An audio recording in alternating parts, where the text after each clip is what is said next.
এবার নোয়াখালীর বন্যায় ঘরবাড়ি হারানো মানুষের পুনর্বাসনের লক্ষ্যে অর্থ সহায়তা বিতরণ করেছে যুক্তরাজ্য ভিত্তিক charity organisation Bangladesh association Cardiff. নোয়াখালীর কবিরহাট উপজেলার নরোত্তমপুরের শতাধিক পরিবারকে এই অর্থ সহায়তা প্রদান করা হয়। আরও জানাচ্ছেন আমাদের সহকর্মী সন্দীপন শুভ।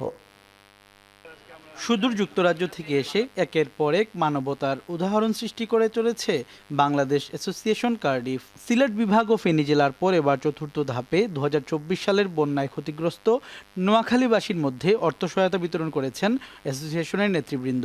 নোয়াখালী জেলার কবিরহাট উপজেলার নরোত্তমপুর ইউপির নূরসোনাপুর গ্রামে বন্যা দুর্গত শতাধিক পরিবারের মধ্যে নগদ অর্থ সামগ্রী বিতরণ করা হয়। প্রকৃত অসহায় মানুষজন অ্যাসোসিয়েশনের পক্ষ থেকে অর্থ সহায়তা পেয়ে মন প্রাণ ভরে দোয়া করেন। আমরা দোয়া করুম, সবসময় দোয়া করুম আল্লাহর কাছে।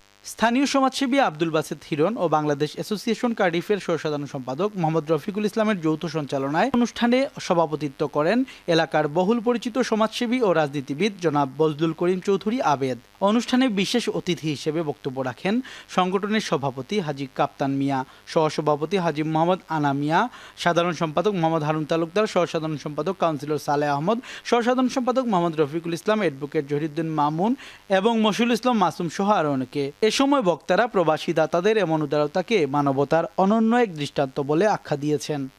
আমরা এই অ্যাসোসিয়েশনকে ধন্যবাদ জানাই। সুদূর কার্ডিফ এবং সিলেট হয়ে নোয়াখালীর এই প্রত্যন্ত ইউনিয়ন নরোত্তমপুর ইউনিয়নের নূরসোনাপুর গ্রামে আমাদের ফ্লাড ড্যামেজ পিপলদেরকে সহযোগিতা করার জন্য আসার জন্য। এদিকে মানবতাবাদী সংগঠন বাংলাদেশ অ্যাসোসিয়েশন কার্ডিফের নেতৃবৃন্দ জানান, নিজেদের অর্থায়নে এসে মানুষের মুখে হাসি ফোটানোই সর্বোত্তম এবাদত। তারা আগামীতেও মানুষের সেবায় কাজ করার জন্য সকলের দোয়া কামনা করেন এবং যারা এই মানবিক কাজে অর্থ সহায়তা করেছেন সেই সব প্রবাসী দাতাদের কৃতজ্ঞতা জ্ঞাপন করেন। বাংলাদেশের যে কোনো দুর্যোগে, যে কোনো মহামারী, যে কোনো সমস্যা আসলে আমাদের সংগঠন সবসময়ই এই বাংলাদেশের মানুষের পাশে দাঁড়াবার চেষ্টা করেছে এবং চেষ্টা করে যাচ্ছে এবং দোয়া করবেন আগামীতেও যাতে এইভাবে আমরা কাজ করে যেতে পারি। আজ পর্যন্ত আপনারা দোয়ায় কাজ করিয়া যাইতেছে, ইনশাল্লাহ আর যতদিন দুনিয়ার বাচ্চা থাকুন আপনারা দোয়া করবা, যার ফলে আমি সোশিয়াল ওয়ার্ক করিয়া যাইতে পারি, এই দোয়া চাই আপনারা। খুবই দুর্গম এলাকা, এখানের মানুষজন খুবই গরিব।